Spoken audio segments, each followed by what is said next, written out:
So welcome to Truth Sentinel, watching over the truth in the news. This is episode 39 and episode 40, a double bill to end our season of 40 episodes.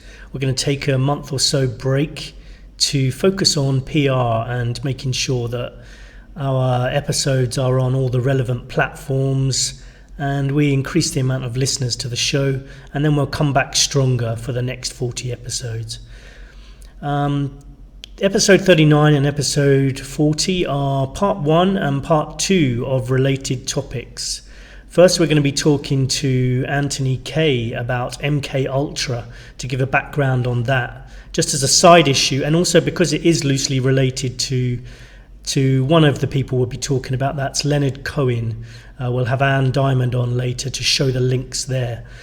We'll also be talking to Kelly Lynch on a separate subject about her dealings with Leonard Cohen and her ugly trials and disputes over some legal matters. And we'll be listening to her side of the story, which hasn't really got out there yet because, we've just heard Leonard Cohen's version of events. And I think it's always important when dealing with the truth to listen to both sides and then let people make up their own mind. It does no one any favours if you try and suppress the information. And I think there's been a little bit of that going on here. If Leonard Cohen wants to come on and give his version of events, that's fine too. We let people speak and let people decide. So we're going to be talking to Kelly Lynch, hear about what she's experienced, and we're going to be talking to Paulette Brand, who will also be listening on the side and joining us more so in part 2, episode 40, to talk about Phil Spector. Kelly Lynch will also be in episode 40, so it's really one big episode split into two due to the fact it'd be too long, number one. Number two, YouTube I don't think would accept a 4-hour episode. And number 3, I haven't thought of number 3 yet. Okay, so we're also going to be speaking to Anne Diamond, who's written an article about her experiences living next door to Leonard Cohen. Her article about Leonard Cohen's link to MK Ultra.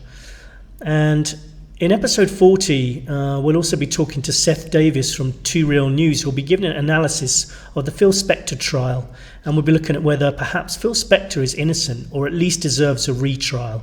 So why don't you listen, make up your own opinions, send us voicemails, settle down, relax, and enjoy the penultimate episode and the last episode for this season of Truth Sentinel. Thank you.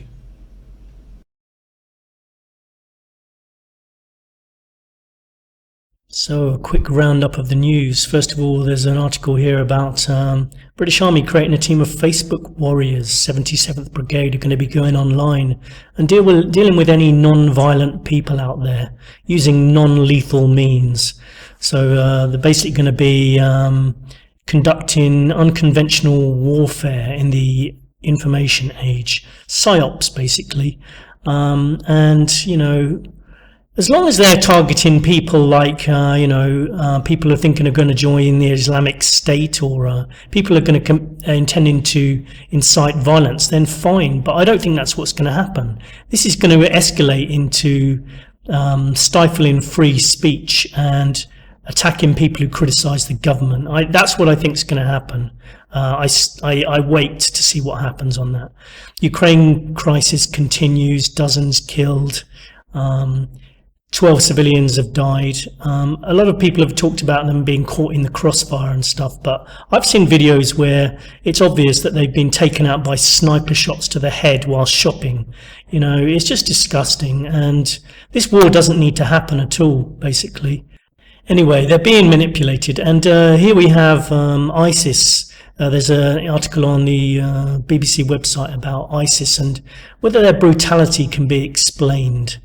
I don't know that it can be explained, and I'm not sure exactly whether the threat is as great as we've been led to believe. I don't know, honestly. There's an article about a survivor of Auschwitz and how Mengele kept her and her twin sister alive.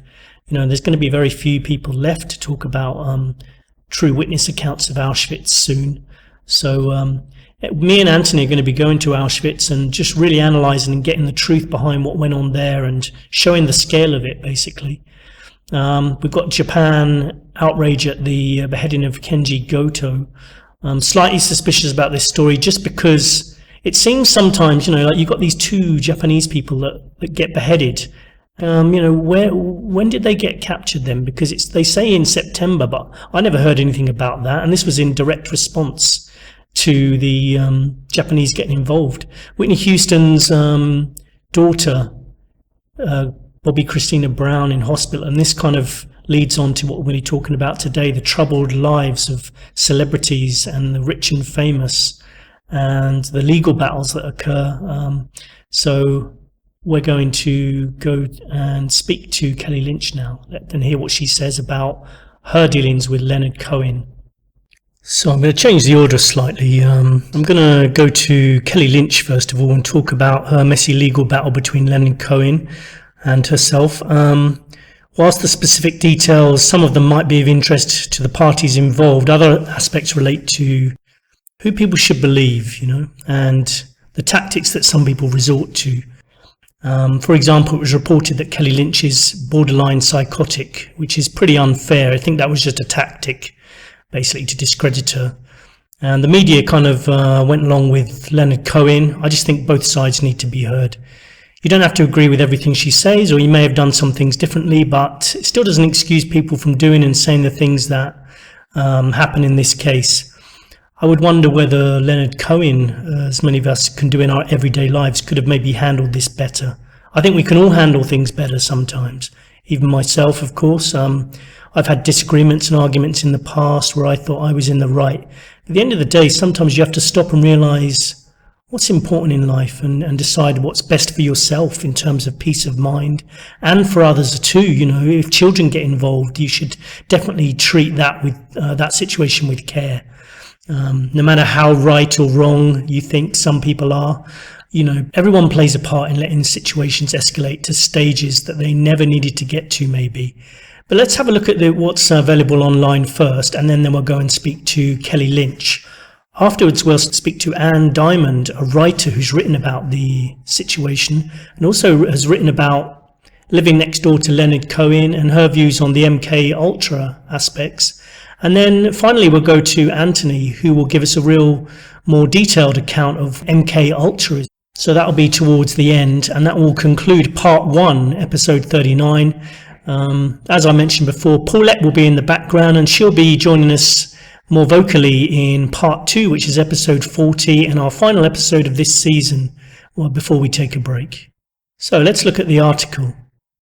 So if you go online, you'll find articles such as this, which talks about how Kelly was harassing Leonard Cohen, and Leonard thanks the judge for the cordial, even-handed way he's conducted the occasion. Of course he would, because he won that particular situation. We're going to be looking at whether, celebrities have an advantage or a disadvantage in court. And we're going to be speaking to Kelly. Here's an article by Anne Diamond. We're going to be speaking to Anne Diamond afterwards. And she documents a lot of the details of the case in this article. So go and check that out. She talks about how Kelly feels that she was targeted by Leonard and his team, about what happened. And, her children became involved. It wrecked her career. And she'd lost custody of her son and was homeless, living on the streets as well. So it was a pretty traumatic time, and it's important that her side of the story is told. And you can go and check out the details of that story. Go to riverdeepbook.blogspot.com. Let's go over to Kelly and hear her side of the story. So, hello, Kelly. Thanks for joining us on Truth Sentinel.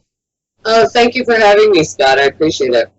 It's great to have you, and we've got Paulette Brandt here as well, listening on the side, and we'll be talking to her a bit later.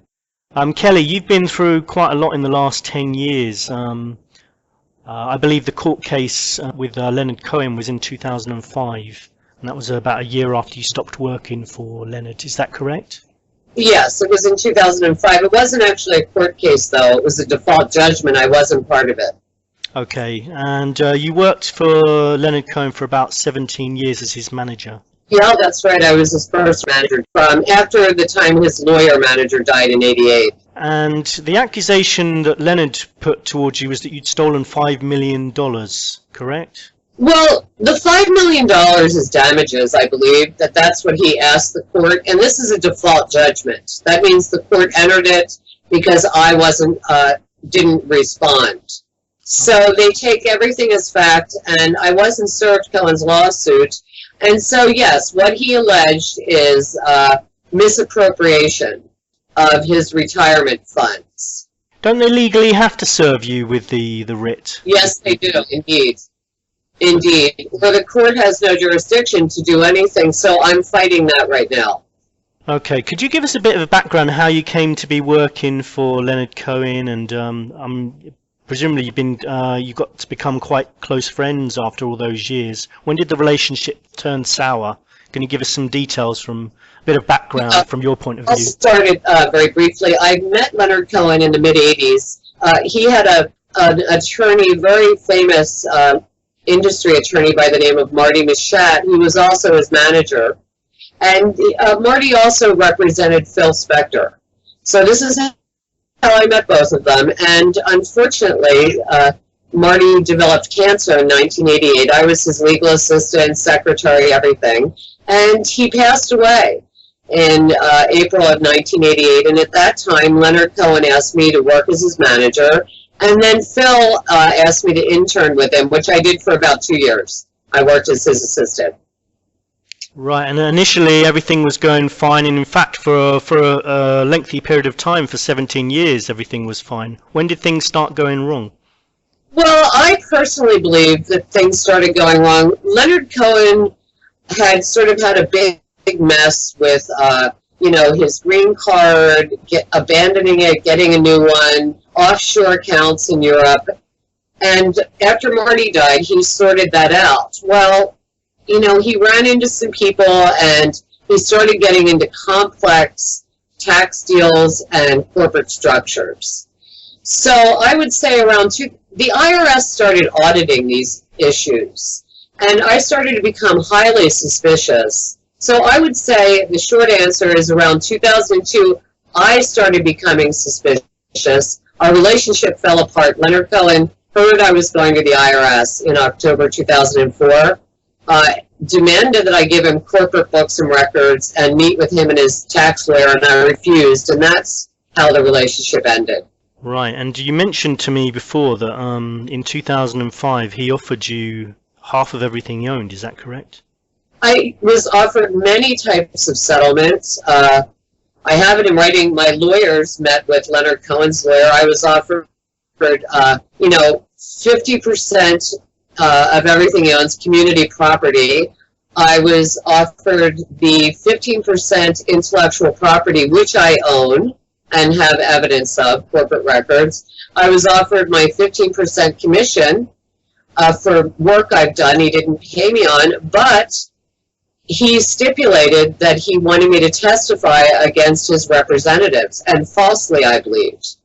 So I refused to enter into a settlement agreement. Right, and that's where all the legal battles started after that, right? Well, I think the legal battle started from about October through May. He and his lawyer tried to offer me a deal, got other people involved too, communicating messages to me.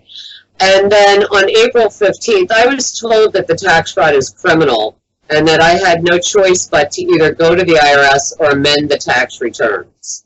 I couldn't do the latter, so on April 15th, 2005, I reported the tax fraud. He and his lawyer became aware of this, and then he was sued in Colorado by his investor for conspiracy, extortion. They raised witness tampering with respect to me, bribing a witness, etc. So I think I view his lawsuit as retaliation as well as a defense to all these allegations that were arising. And the way it's been reported in the press is that basically this $5 million was stolen, and that basically meant that Leonard Cohen had to go back on tour because he was sort of bankrupt.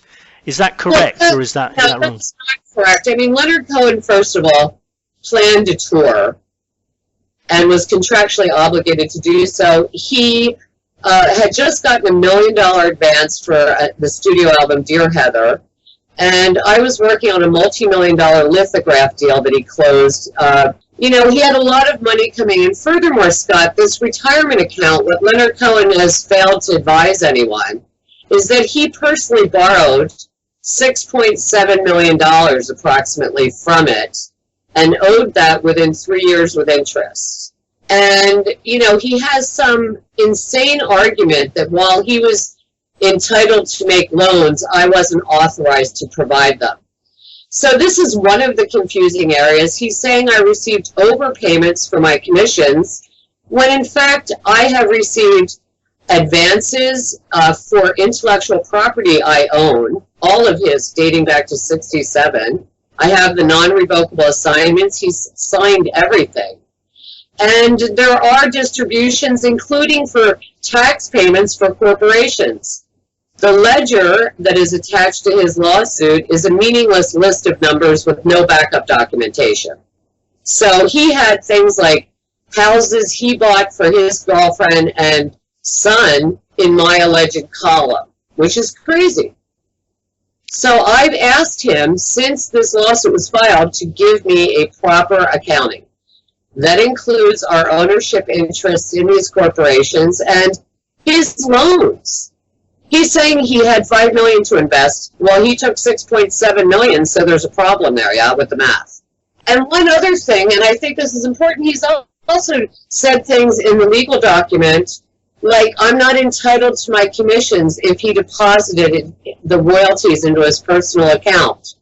He's just made this up. I have emails confirming that I was. So these are the kinds of things that have led to this number. Right, and a lot of Leonard Cohen's fans would probably say, you've stolen this money. But if you had, you wouldn't have ended up homeless, would you? Because you did actually become homeless as a result of some of this, correct? Right, I was homeless for 8 months in Santa Monica. But, yeah, I wouldn't have become homeless. And furthermore, I would have hired an attorney, entered an appearance. I couldn't even afford to buy the complaint. I wasn't served. I didn't see it until this person stalking me put it online. And I would have defended myself. And a custody matter was coordinated. Leonard Cohen and his lawyer provided a declaration to my ex-husband. And Leonard Cohen was clearly trying to stir up a custody matter. As I wrote you, he went into my son's father's office, his record producer, Steve Lindsay, accused me of having sex with Oliver Stone, a friend of mine, while we were together, and stirred up a custody matter. So I would have definitely, if I had $5 million or anything, paid for a custody lawyer, I can assure you. So this money, basically, you've never taken these millions from Leonard Cohen. So he's probably still got it then. Well, I have in fact received some of the monies for certain. As I said, some distributions for corporate tax payments. There was a promissory note attached, which required distributions. There was profit sharing from the corporations. This is over a 10-year period, yeah. Mm-hmm. And I did receive my commissions, which he is now saying I stole that money, which is ridiculous. And I did have some advances against my intellectual property. The advances are customary in the industry. Paulette worked in accounting at Columbia Pictures. Do you think they're customary, Paulette? Yeah. Okay, yeah, we'll have a chat with Paulette later as well.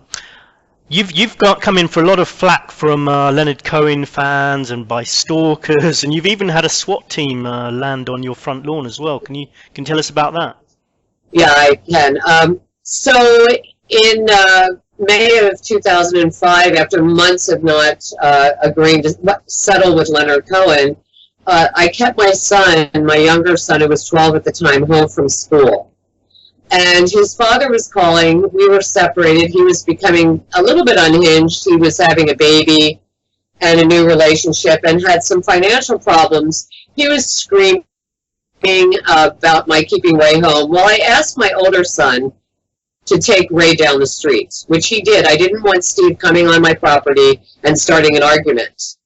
So Rutger came home, took Ray down the street, and dropped him off with an actress by the name of Cloris Leachman. She, at the time, was Steve's girlfriend's mother. The next thing I know, I look out the window, what appeared to be 25 to 30 armed men, I thought they had assault rifles, actually, were in front of my property. I shared a driveway with a neighbor. They have my son in front of them. They don't come to the door. They don't ask me to come out. You know, I started calling various people, asking, you know, what do you think's going on? My one friend called LAPD. They're like, tell her to call us if she wants to know. So I refused to come out, and they didn't ask me to. Then at one point, into this insane situation, they have Rutger get on the speakerphone and they asked speaker, what are your hostage demands? Now, I was literally in the house alone in my bikini with my animals. And Rutger told them this. That's my older son. He had just been with me. They disregarded him. Rutger said he saw my ex lying to them. And ultimately, the way it ended, Scott, is my being held hostage for almost 3 hours by LAPD. Apparently, another police department was there in a bikini. They tried to trick me into coming out for a cigarette. I was worried. Rutger was in front of some of these armed men. And they told my son that the reason they had been there, ultimately, was because my dog was my hostage and they were taking precautions. Right, and do you believe this is connected to Leonard Cohen at all? Oh, I do indeed. In fact, there's evidence in the Colorado lawsuit that Leonard Cohen, his lawyer Robert Corey, my ex, and another individual conspired to have me arrested, and that Steve placed the call to the police. He put that in a document, and then I was taken 3 hours from my home to the most dangerous mental hospital at that time in the United States. The federal government has shut it down because of that. It's in South Central, called King Drew. It was a nightmare. We don't have time to discuss it. It was criminal to me, what I saw there. I was drugged against my will, held against my will, and I demanded that they change doctors. Another doctor took my file, told me to wait my turn, and 24 hours later released me. When I got out, a custody matter had been coordinated. My son was taken from me, my younger son, and Leonard Cohen and his lawyer had provided my son's father with a declaration. So obviously, it's coordinated. Well, there was no evidence for anyone to think you were mentally insane or anything prior to this, right? No, and the doctor totally disagreed with LAPD, and in fact told me he felt I was in a dangerous environment. Yeah. So no, there's never been any allegations of mental illness, but you know, I don't know. I mean, it's very conspiratorial what happened, but it's factual. You know, I lived 8 minutes from a very good hospital, so clearly they were not taking me to a hospital. That hospital has a good psychiatric ward, UCLA. Yeah. And with the SWAT team as well, I mean, these days you have to be very careful. You only have to make one false move and you could get shot anyway. Well, you could get killed, and they told my son they intended to shoot me. And they also told him they intended to shoot my dog.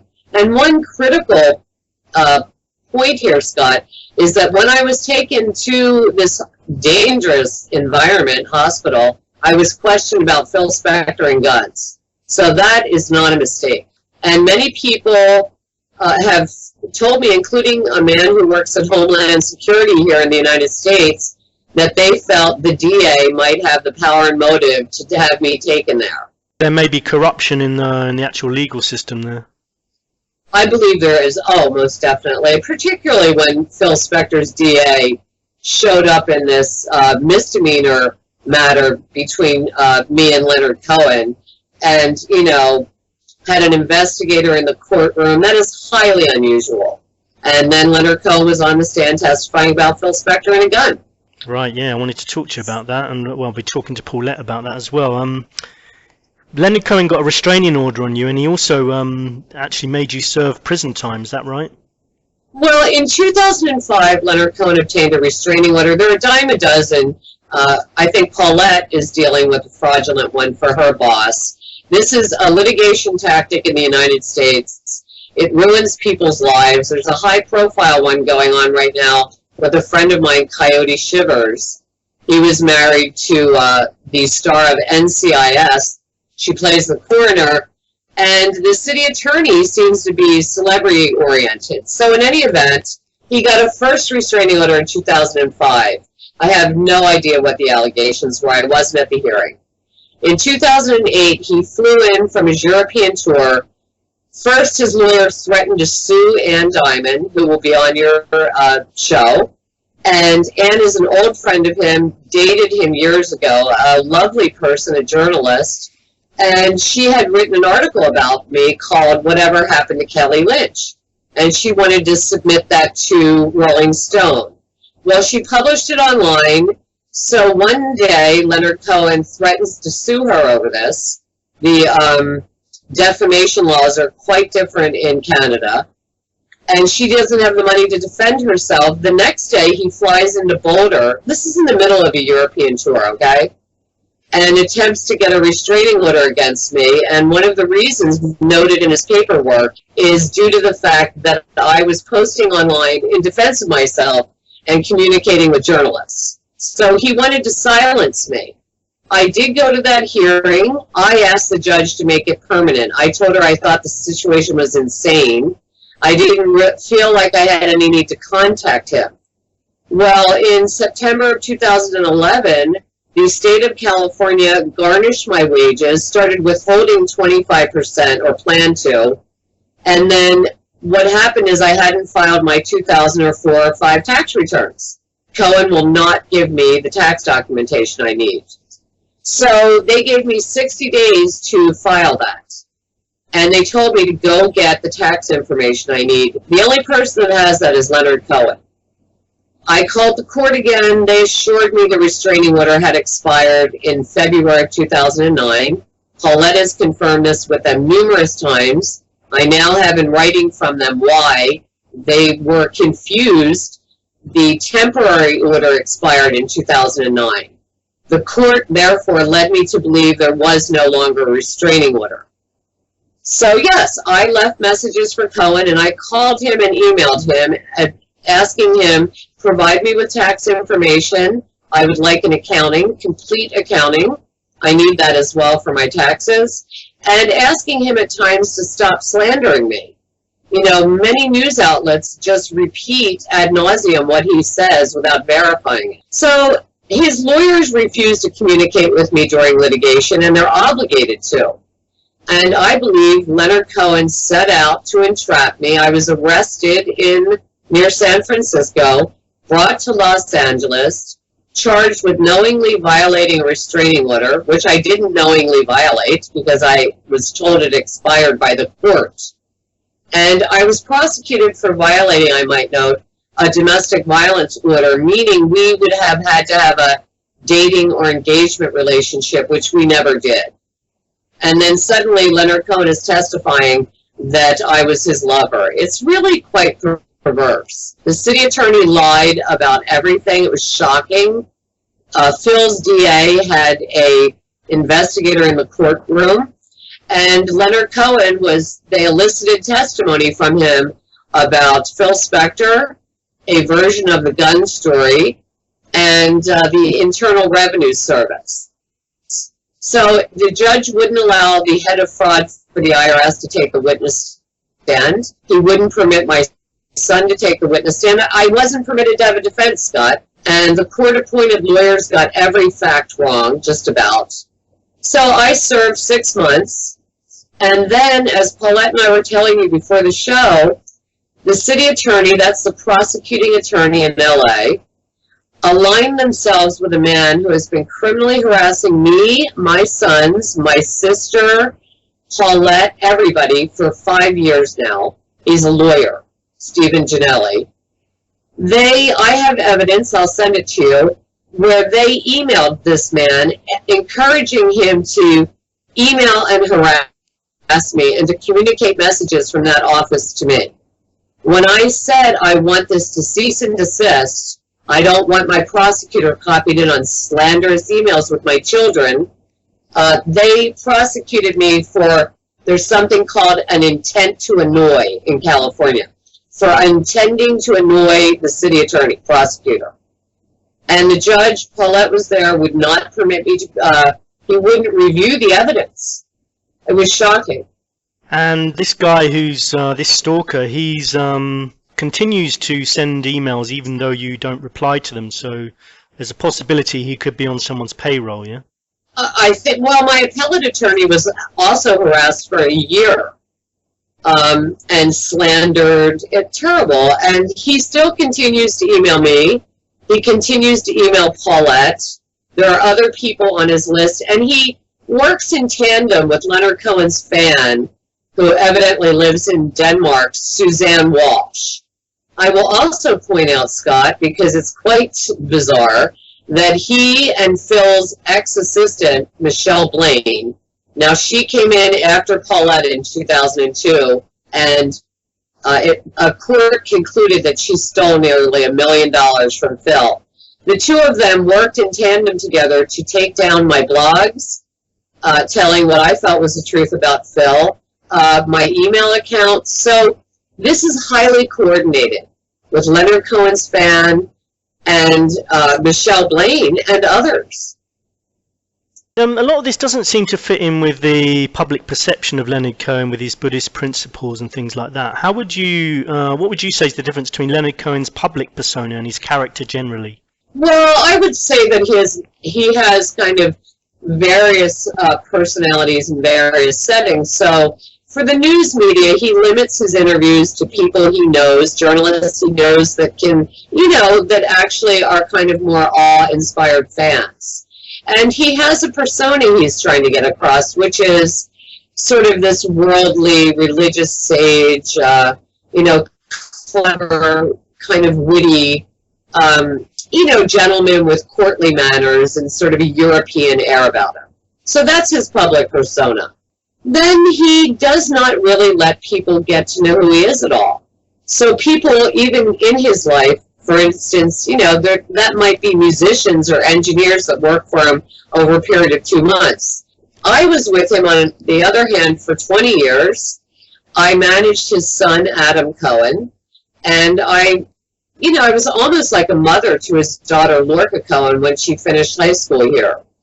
So I would say we were very, very close. The relationship was familial in nature. We were not in an intimate dating relationship ever. And, we did have very good moments, Scott. There's no doubt about that. He can be quite witty. He can be very charming. He can be very funny. We were extremely close. In fact, Leonard Cohen and I would drive together his daughter to school, and I'd pick her up. We'd go out to lunch all the time. We traveled extensively. I'd join him on tour for award ceremonies. So his problem is when things begin to fall apart. He doesn't want any negative information out there, and I think that's true of most people. But Leonard Cohen has a tendency to become extremely vindictive, and he does retaliate, and he uses other people essentially as operatives to go at people. So in my case, it's Suzanne Walsh, who I don't know. She has said horrendous things repeatedly to both of my sons, who have been traumatized, I might add. And with Ann Diamond, it's a woman by the name of Diane Lawrence, who was a friend of Cohen's. So he does function in this manner. And he had to defend himself against very serious allegations of tax fraud and with respect to his own investor. This may be a stupid question, but do you think could ever be any chance of any reconciliation between you? And is there any way you could get together and sort of try and sort out this situation amicably? Well, I mean, first of all, he continues to get restraining orders. They just give them out to him. He can say anything. He's got lawyers. He doesn't even bother to show up for hearings. He just sends people, he pays them, and his lawyers are now witnesses, paid ones. It's pretty outrageous. So he continues to lie about me, and he's lying about serving me. Paulette knows for a fact that in the summer of 2005, when the process server allegedly served me, I had very short, very dark brown hair. She dyed it for me. She came to visit me every Wednesday, brought me food. We had no money. I couldn't afford to feed my son. Our electricity was turned off. My phone was shut off. So my point is, he continues to lie. He had a description of me that he gave to the process server. I no longer resembled that individual, blonde. And so they have lied, but he's also continues to slander me. So I think it would be very hard to reconcile. I mean, he's targeted my children. He's willing to lie about me to the witness stand. I was in shock at the extent of his lies. And I don't really want to have a friendship with him. Yeah, I wouldn't mind sorting out these legal issues. I believe he should pay me what he owes me. It's millions of dollars, Scott. And, it would have been nice to just go our separate ways in peace. That's what I believe. I never would have spoken out about Leonard Cohen, ever. I've been a very private person. I'm not in many photographs anywhere. I didn't give any interviews.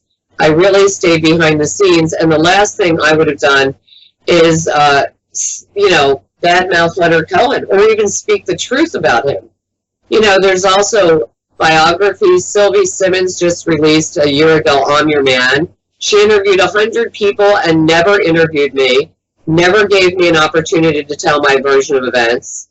So I don't think Leonard Cohen has any interest whatsoever in resolving anything amicably, and I don't believe he's a religious figure at all. I believe that sells, that version of him. You mentioned earlier about him testifying against Phil Spector as well, saying that Phil Spector held a gun to him as well. What did Leonard Cohen say to you about that?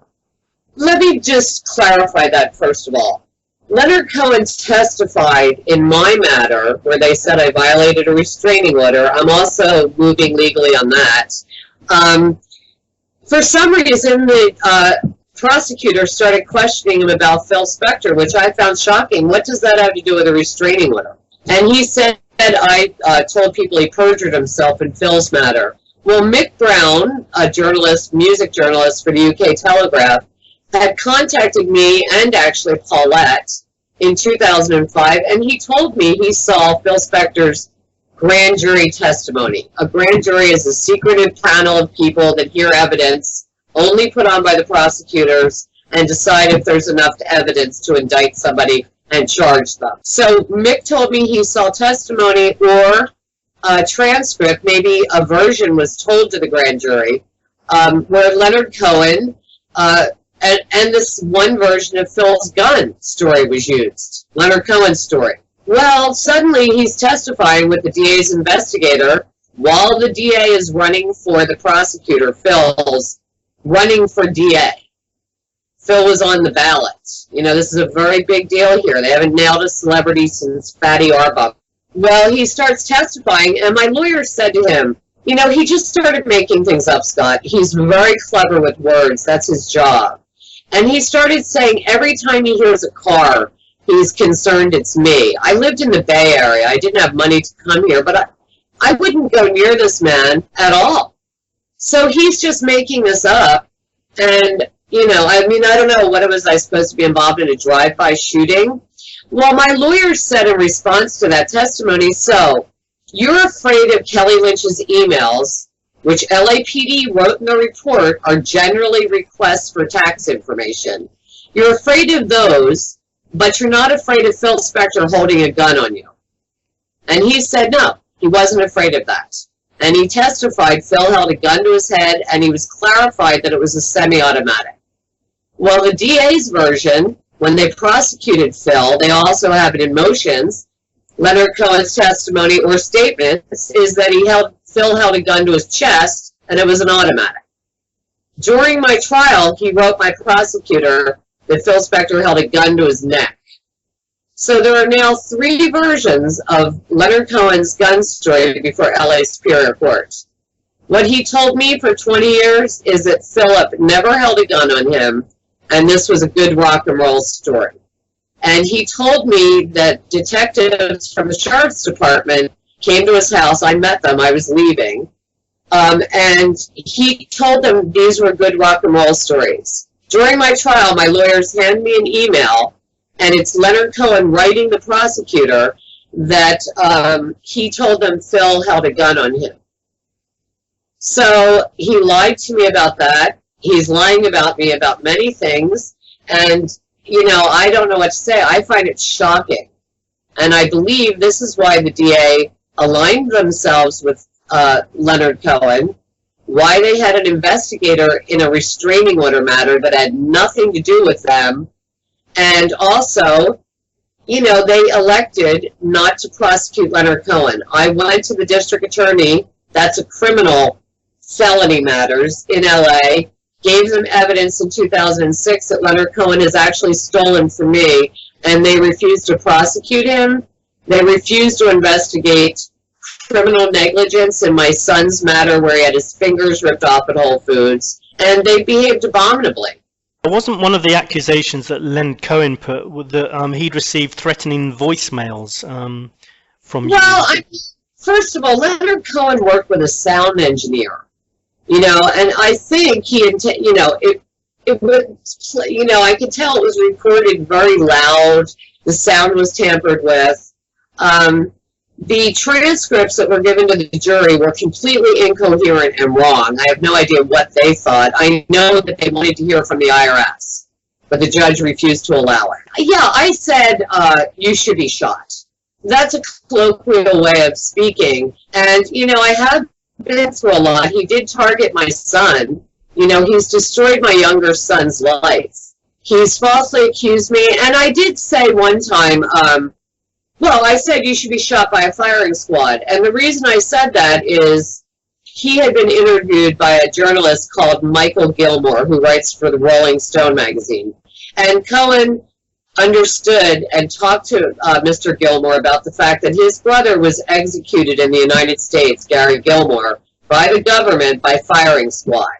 So for years, Leonard Cohen told me he wanted to die by firing squad and would even get into details about having his last cigarette, what his last meal would be. So when I said you should be shot by a firing squad, I was essentially quoting him back to himself.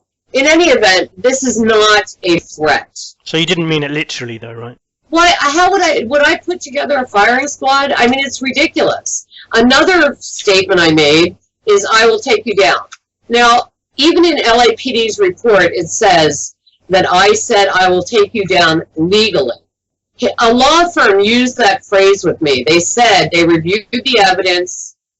Boyce Schiller, they represented Al Gore in the presidential matter here with George Bush. They reviewed the evidence. They said he owes you millions. What you need to do is go to a lawyer, offer him 30%, and ask you, and this is a direct quote, to help you take down another Hollywood fraud. That's simply a matter of speech. Just a quick advert break. Our email is scottsentinel9@gmail.com. Check out our past episodes. We've got lots of interesting guests, and you can find us on YouTube on 2 channels. We talk about conspiracies, mysteries, injustices, corruption, religion, war, peace. You can leave your own message and we can base our show around what you think. That's what we intend to do. You can find our website on Google. Just type in Truth Sentinel Scott and WIX and it will come up. You can find latest episodes there. You can help us find the truth hidden deep within mainstream media. Find our YouTube channels. We've got all the episodes on there. Truth Sentinel and Truth Sentinel 1. Subscribe to both so you get notified of everything. Click on the About section, you'll find all the links. Have you got something you'd like to advertise? If it's truth related, honest and ethical, get in contact. You can help us, we can help you. We sell our own t-shirts with the greatest enemy of truth is blind belief in authority on the back. Just $20 plus postage and packing. Let us know your size, just send us an email, we can sort it out. We've also teamed up with trutht-shirts.com. And they make political t-shirts. Let people know where you stand, basically. Use the code TRUTH1, you get a 10% discount, and we get a donation. They make all kinds of political t-shirts and they can customize them for you as well.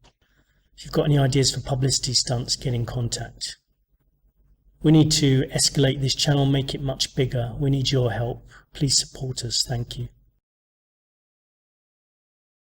So we're going to be speaking to Kelly Lynch some more in episode 40, which is part 2 of our interviews with Kelly Lynch and Paulette Brandt, who is Phil Spector's former assistant. And that's what we're going to be talking more about in episode 40. We're going to be focusing more on Phil Spector and whether he could be innocent of the charges against him in the Lana Clarkson shooting incident, which unfortunately resulted in her death. Before we do that, we're going to go over to Anne Diamond and to speak about Kelly Lynch and also to talk about Leonard Cohen and his possible MK Ultra connections. And then we'll finish the episode by talking to Anthony. Okay, so over to Anne Diamond, a writer and researcher. I'll get her to tell you more information about herself rather than me trying to do it. Anne Diamond, welcome to Truth Sentinel. Nice to have you on the show. Hi, Scott. Nice to be here. Thank you for joining us at short notice, all the way from Greece. We've had quite an international show. We've had people from the States, from Greece, from Turkey on today's episode, and Thailand as well. So very international show. I know. How do you keep the time zones straight? Anyway, with a lot of difficulty. I actually sometimes make mistakes. Yeah. So we've got a bit of a limited time, but it's really good to chat to you because it's very relevant. What some of your experiences. I was hoping you'd better talk to us about Leonard Cohen and Kelly Lynch as well. First of all, can you tell us a little bit about you and what you do? Well, I'm a writer. I mean, I've made my living that way for a period of time, and I give writing workshops. I do all sorts of things now, translate and that kind of thing. So I'm a kind of a general freelancer, and I'm like you. I like to move around and work in different places. So I'm born in Montreal, Canada, and mostly that's been my base. But I like to be out of Canada. Yeah. I like moving around as well. I tend to get a bit bored staying in the same place. But maybe one day we'll settle down. Yeah. Yes. But how did you? First question: how did you get to be living next door to Leonard Cohen in the 80s? Well, it's actually a long and complicated story in a way, but in another way, it just was coincidence. But I'd always lived either across the street. It was a neighborhood of Montreal that's now become quite trendy, called the Plateau Mont Royal, and it's a very nice place to live. But in those days, it just had the cheapest rent in the world, and it just happened that Leonard Cohen had bought real estate. A few houses in that area. So without knowing that even, I was living across the street from him for a while. And then I first met him, in 1977. So I was living a few blocks away. And in 1983, I was offered an apartment, and I couldn't turn it down at the time. I had no idea, and then I said, I'll take it. A friend was giving it up, and the rent was unbelievably low, and it was a nice place. And I was living right next door to Leonard Cohen from then on. You knew him anyway, right? I had met him about 6 years earlier, and we'd become friends kind of very quickly. He phoned me up one night and invited me over. He got my phone number from someone. It's a kind of, I would see him on the street, and he would say hi, and I'd keep walking. He sort of scared me a bit. And I was, 20, I was 25, 26. I saw him for years, as a kind of young woman growing up in Montreal, because he was quite present, you'd see him in bars, you'd see him on the street, he'd be driving his moped, or he had a little black Volkswagen Beetle. He was kind of a fixture around town. A lot of people knew him. So. And is it right that you dated him as well? I did, yeah. From 1977, I'd say, to about 1980, there was, I guess, a relationship, we'd call it. He would call me up, we'd go out sometimes, things would happen, go back to his place. He'd visit me a couple of times, visited me at my place, just a very typical kind of, urban, on again, off again relationship. But we did have quite an understanding, instantaneous. To my surprise, we hit it off very well, and seemed to be able to communicate. Although at the time, he was 43, I was 26, I guess, when it actually happened, and there's a vast gap, 17 years, missing history. Missing there when you're 26, you can't fathom really. I think the world of a 43-year-old, especially someone like him, someone as sophisticated, and he was famous. And how would you describe his personality? Because a lot of people have. Just from reading online, it seems he's quite elusive in a way. Like people who've tried to interview him don't seem to be able to get through to him. And if we talk about the MK Ultra situation with trauma mind control, there seems to be split personalities involved. Would you say Leonard Cohen has any of split personality? I would say yes, he does. I feel I've seen him switch. Go from one to the other. I've also seen him, between one encounter and the next, there's a kind of a sense that sometimes I would get the feeling, one day he'd be saying, "Oh, well, we're going to get married." It seemed like we had this, there was an intimacy or a real kind of, this relationship's going to last forever, or, that sort of thing, he would say. And the next time he might not, he would seem really not to remember who I was, or, he would, but it wasn't so clear, and definitely, the intimacy would be gone, and there would be. It depended if he called, he was in control, but if I by chance would catch him unaware, I wouldn't know. It seemed to me I wasn't getting the same person, but I've also seen dramatic shifts, where I've seen him under in a state of breakdown almost, where he just couldn't function, and it just seemed to come on all of a sudden. And he's talked about that, but he doesn't talk about his psychological problems in terms of being a programmed multiple personality. but I think the evidence is there that he is, because of things that he mentioned. Some things he mentioned to me, being in isolation, flotation tanks at McGill. He told me about that years ago. I didn't know what to make of it, and I found a photo of him, and he was in one of the early sensory isolation experiments when he was around 17 as an undergraduate at McGill. He was in one of the famous experiments by a well-known MK Ultra scientist called Donald Hebb. So the photo, I saw that photo online. Is that a photo you supplied then? Someone sent it to me, and I then blogged about it because it seemed to, well, he'd already, Leonard himself had told me sometime in the early 80s, he said, I used to love being in flotation tanks on LSD. And I said, oh yeah, really? He said, well, were you ever in one? Did you ever do that, Annie? I said, no, but actually, I've been researching, around this whole thing for over 10 years now, and I now think I probably was in one as a child, which would have been, in the early 50s, mid-50s, mid to late 50s, actually. Yeah, I was reading some of your stories about that. It sounds very interesting. Montreal has quite a history and was a kind of a human laboratory. It's not really known in Montreal, and yet it is. People know it, but it's as if you lived through the Holocaust, but nobody told you there had ever been a Holocaust. So you witnessed things. You knew people who went through different kinds of catastrophes and massacres and so whatever, different kinds of experiences, but you don't have a term for it. So you don't think of yourself as having been in a Holocaust, But we had a period in Montreal where we were a human laboratory, and there's victims from that time still walking the streets.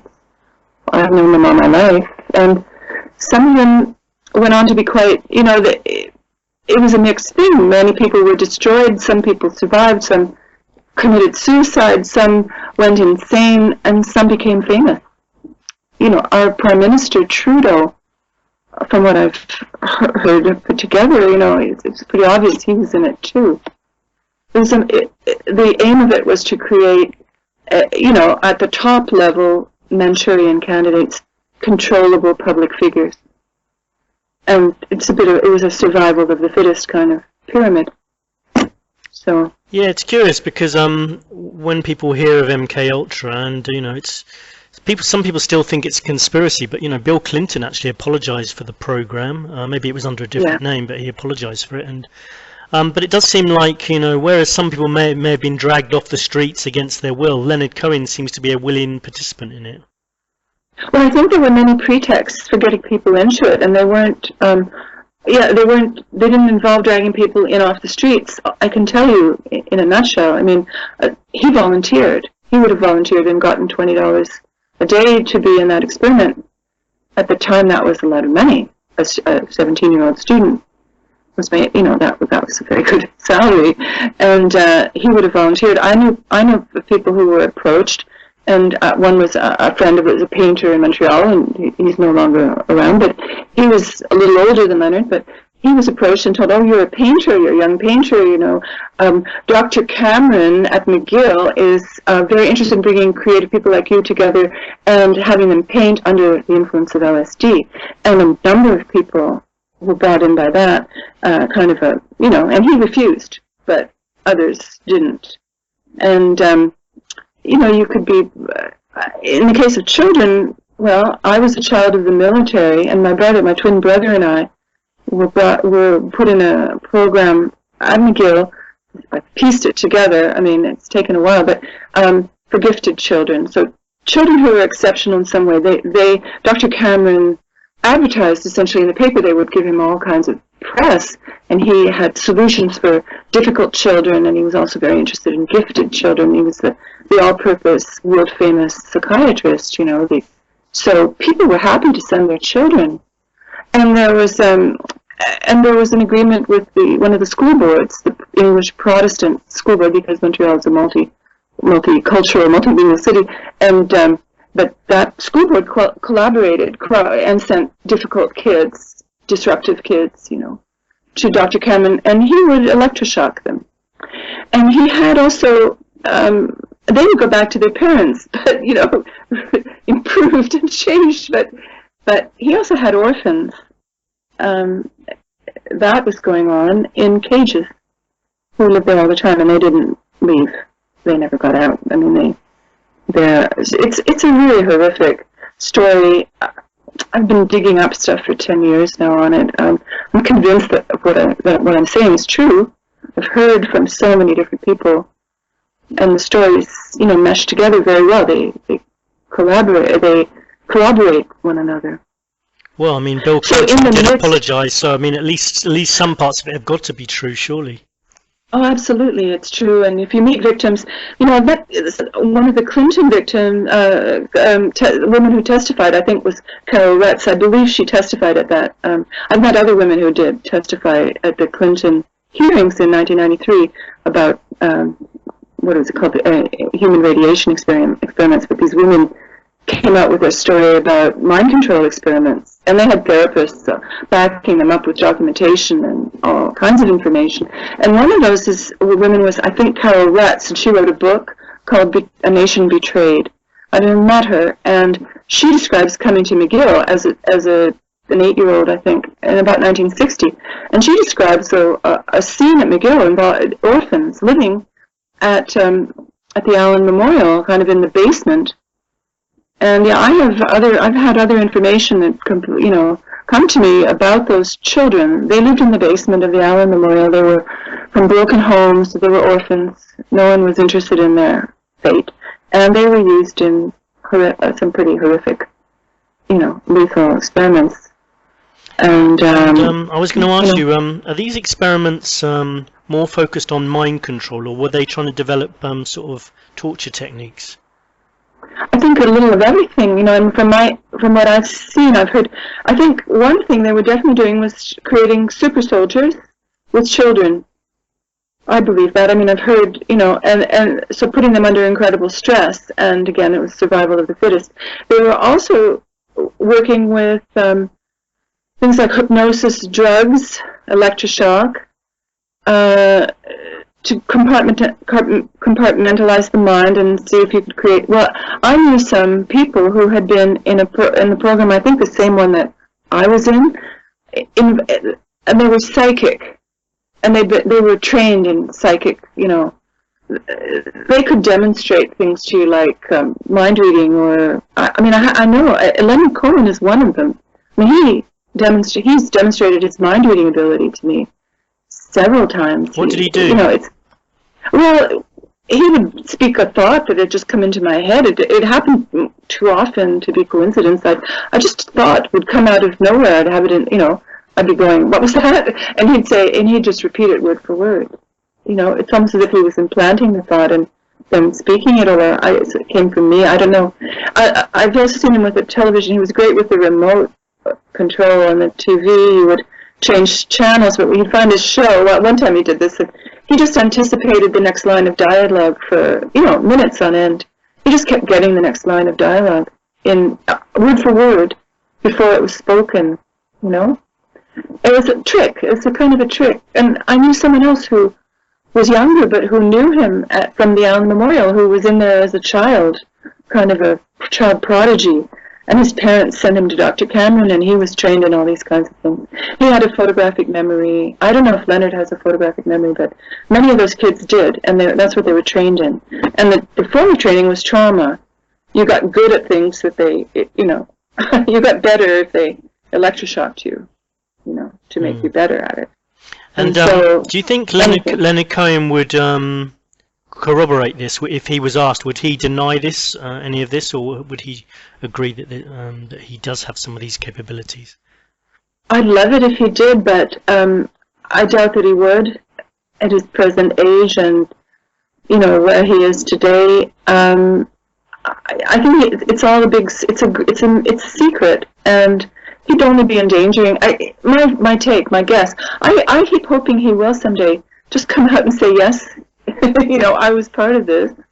It's one of the, it's one of the best kept secrets in Canadian, history of the world, or I don't know. But I doubt that he ever will. I think he's had opportunities to do that. I will say though that he's been great in the sense that if anyone takes the time, and as a Canadian, I've been exposed to him on the media since 1967. I'm quite aware of what he's written, what he's said, what he's sung, If you really look at his work, going back to the early poems that he wrote, he mentions, he describes, in novels, hospital settings where torture is happening. There are Nazi doctors. There are horrific, he's been writing about it all his life. I think he even maybe attempted to be a whistleblower in the early days, and then it didn't work. And maybe he cut a deal then, I mean, when you watch, if you look at his career and how it's evolved, I would say he's very ambivalent. And he's maybe at times, I think when he phoned me up, I think he was aware of my past as a child in the Allen Memorial, because I think we were there actually at the same time. And I think there's reasons why I don't want to take up too much time, but I'm fairly convinced it was a few weeks after the big revelations in 1977 of Dr. Cameron's experiments. That's when they first made international news. And he phoned me up a few weeks later and started a relationship. He spoke to me in a way at the very beginning as if he knew something about me. That's what kept me in a way on the hook all the time, was what is it he knows about me? Because I couldn't remember the whole point. I had fragmentary memories, yes, of being in underground bases and being tortured. I had those memories. So I haven't made this all up. But I couldn't put my memories together, or I thought they were fantasies. But he just seemed to have some kind of a special insight, and that kept me waiting. When is he going to reveal to me why he seems to know me? Well, I think we were both in the Allen in 1959, and I was 8 years old. He was 24, and, he was a young poet, and he went in the Allen that year. Well, that's the year that I disappeared from school for 100 days. I have 100 unaccounted for days in my school year, and everything suggests to me, all sorts of research. So I found my records. I know that I have a psychiatric file going back to my early childhood, but I have no memory of ever having seen a psychiatrist. I saw the file. They won't give it to me. It's empty. It's been emptied out, but I saw it. They located it for me. And my childhood, yeah. There's so much we could talk about regarding that. Unfortunately, we don't have an awful lot of time, so I'm going to have to move on to the next question, which is, can you give us some brief opinions on Kelly Lynch and how you came to write that article, Whatever Happened to Kelly Lynch? Well, she contacted me in 2008, and I knew nothing about her really. I'd heard good things about her in the past. I heard she'd really turned Leonard Cohen's career around, and she'd been a great administrator, and so on, what agent for him. That's all I knew, and then I followed the story of how she robbed him, and I had assumed it was true because I had no other information, and that she was just one of those women, a woman who, the kind of situation where he drops women and moves on to the next one, and he's very cold about that kind of thing, and I thought, well, here's a woman she had the ability to hit him where it hurts, and she took his money, and I just assumed she did it. But suddenly in 2008, which was 3 years after the whole thing blew up, and was in the press a lot, and so 3 years later I got an email from her, and she said she wanted to tell me her side, and I was very happy to hear her side, because no one knew it, and she wrote me a series of emails. She made total sense, and told me her side of it, which is that she was set up, is how I take it, and I tend to believe it because some of it was almost familiar to me. I had seen how Leonard, talking about multiple personalities, that might be an excuse for how he can switch, he can turn, he can pretend to be your best friend when really, he's not. he's someone else, and I could see very, from my own perspective, I could see how her story really made sense. So from a psychological, from what I recognized, psychologically, it all seemed to fit together. So I just decided to tell it on a blog, and based on, everything she told me, there was a lot of detail. We boiled it down to, the story that she approved. I posted it on my blog, and within a week I had a letter from Leonard's lawyers telling me to take it down or else. So, I believe her, but I think she's also had some serious problems, and I wouldn't have behaved the way she behaved, but I'm not sure how I would have behaved if something like that had happened to me. She strikes me as someone who doesn't give up, like, she'll keep fighting her corner sort of thing, and, that doesn't always go down well with people, does it? No, exactly, and she's, she is relentless in her, she's very vocal. She also sent me hundreds of emails, and I had to, at one point I had to block her because there was a period, she got angry because I took the blog down. Well, I didn't want to be sued. At the same time, all I had was her side of the story. I hadn't done I couldn't really back everything up. I just thought her side of the story deserves to be told, and I tend to think it's the truth. So, Well, that's part of the problem. That's one of the themes of this episode is actually when there's two people giving two different versions of the same story. How do we know who is telling the truth? You got any ideas on that? Well, I think you have to take in the case of that public, the public accusations that were made against her. To my knowledge, that no one ever got her side. It was never published anywhere. Or she gave it to someone at the New York Times, and it just it never appeared. And the story that came out in Maclean's magazine was completely negative towards her. That was a short time after it was news, and so that the reports that I read were those reports, and no one seemed to contact her. It was assumed that she'd gone into hiding because she was guilty and was acting crazy, and no one should try to talk to her. Well, I've been treated that way myself. I think it's something that happens to women. I mean, anyway, and where you're never given a chance to give your side. I don't see anything. I can't think of anything worse than a situation like that. But it's, who knows what was going on. I don't think she behaved like a guilty person who's, and in continuing to fight it and to be so vocal and to send it, I don't think that's what a guilty person who's robbed someone of millions of dollars and has gotten away without, she never did time for that. She never was, she was convicted or she was judged, guilty. His side was approved in the court. I mean, it was in absentia or a default judgment. It was never proved. So she doesn't behave like a person who's gotten off. I mean, you would say she got the millions, so she can go off and live anywhere now. She's living on the street.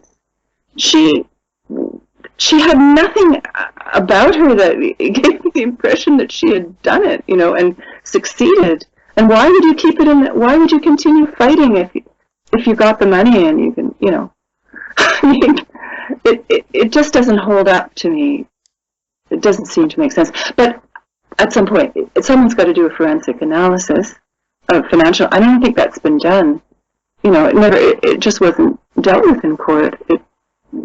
The judge said, okay, you win. And forensic analysis she's guilty. Of what then? Of what actually these documents. It's very complex. She would send me documents and emails detailing, what the real financial transactions were and what her role was.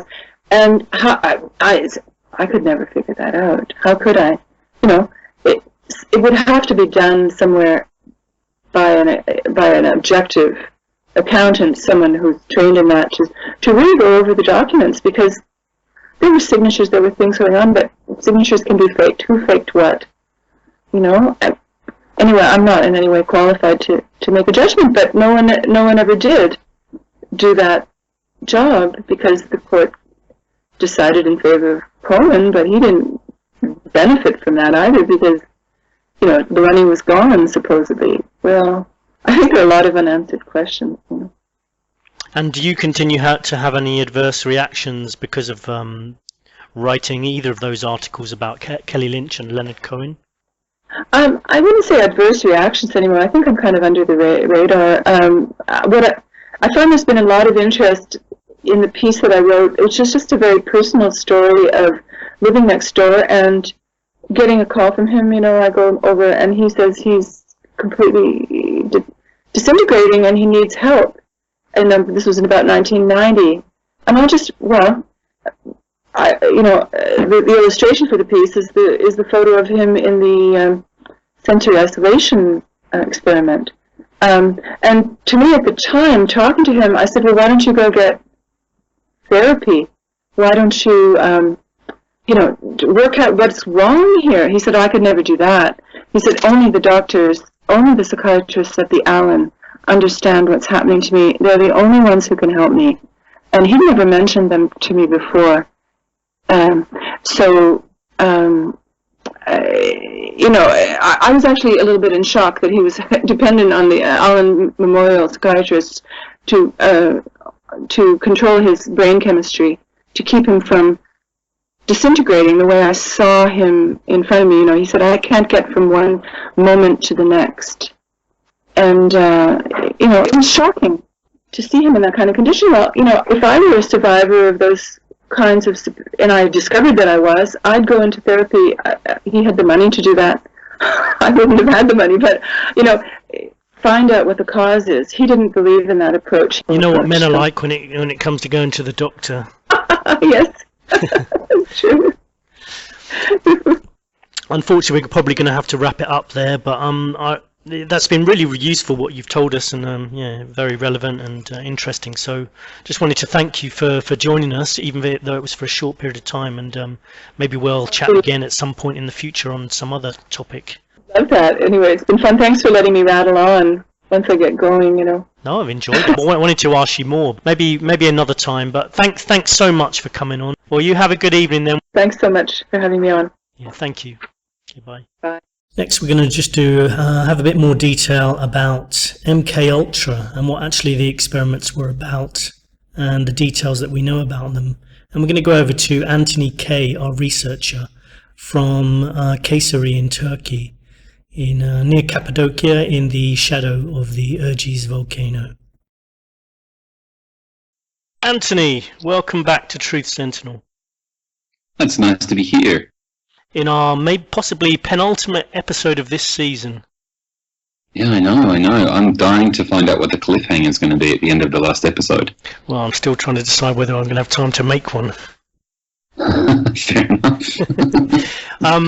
Yeah, we should have a cliffhanger, though. We should. Which one of us is going to be trapped in the underground lair of the criminal mastermind? I think that'll be you. Ugh, bugger. All right. I have a feeling it might be. Maybe anyway. So you've been doing some research on MK Ultra. How are you going to start off this little chat about these mind control experiments or torture experiments, whichever you prefer to choose? Well, as I think most of your listeners know, MK Ultra was a CIA program that started in 1953, ran for quite a long time, and it's probably one of the most horrifying episodes in the history of US intelligence, which I think is saying a lot. Basically, it was a series of very invasive and damaging experiments carried out on US and Canadian citizens by the CIA's Technical Services Division. These are the guys responsible for gadgets and disguises and things like this. A bit like in James Bond with the, the guys in laboratories, they're making gadgets for James Bond. Yeah, they have been likened to Q from the Bond universe. Yeah. But their experiments are all designed in one way or another to find out what potential there is to control or to influence another person's thought process and their memories and their beliefs and so on. Now, MK Ultra has been extensively written about, and it's often called the CIA's mind control program, which, to be honest, I've always found mind control kind of a hokey phrase. It sounds like something from the original Star Trek, but essentially that's what it was all about, and the scientists on the project used that term themselves. So most of the experiments were primarily psychological. They involved hypnosis and attempts to mentally reprogram people and things like this. But quite often there were some pretty nasty physical components as well, stuff that you'd really have to put under the heading of torture. And you also had powerful drugs being administered to a lot of these test subjects just to try and find out what effects these drugs would have, because the people administering them had lots of theories, but really almost no idea of their effects. And there were rarely any actual medical staff present when the experiments were happening, just suits and lab coats, generally. But a crucial aspect of all that was that the majority of MK Ultra test subjects were never told that they were part of the program. Technical services wanted to try and make the experiments more effective and realistic, because one thing they were really keen on was developing drugs that could be used on an enemy agent. And obviously you don't tell an enemy agent, I'm about to spike you with a truth serum. So typically victims of the program would find out years afterwards.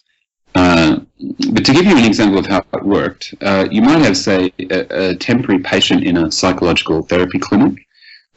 Commonly, these are people being treated for, minor conditions like postnatal depression.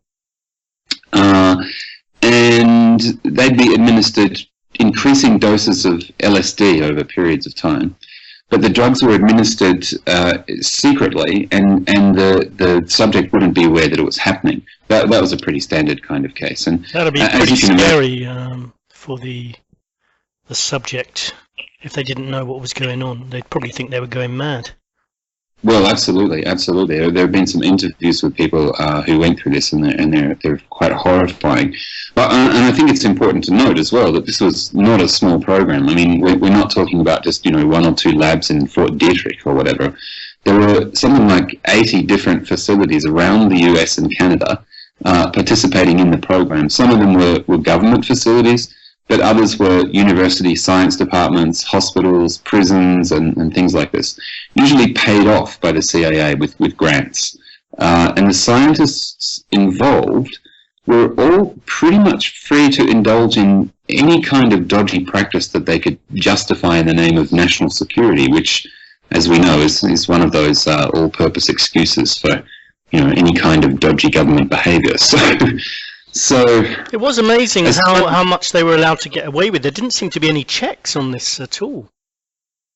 No, it was very poorly overseen, and it really became a horror show as time went on. I mean, looking back, it seems almost unbelievable that it really happened, but it did happen. And by the way, this is definitely one of those things that some people like to label a conspiracy theory, but it really isn't, because the MKUltra program was the subject of a Senate inquiry in 1976, and it hit the mainstream news media, a couple of years after that.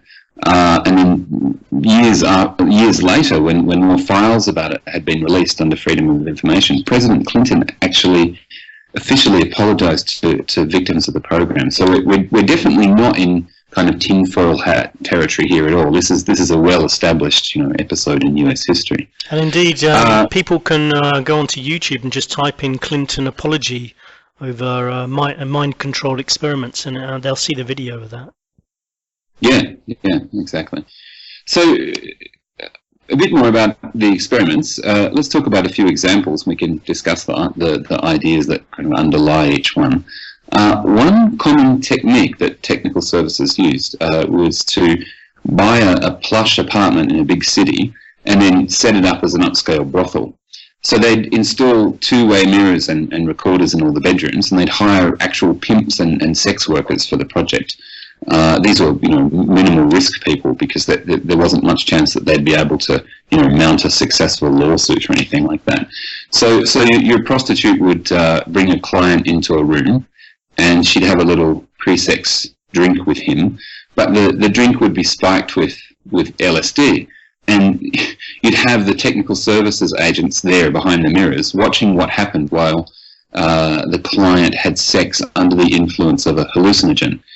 And the thought behind this was that both intimate situations and powerful drugs might lower a person's defences and make them more suggestible, perhaps more truthful. You mean there was actually thought behind this process?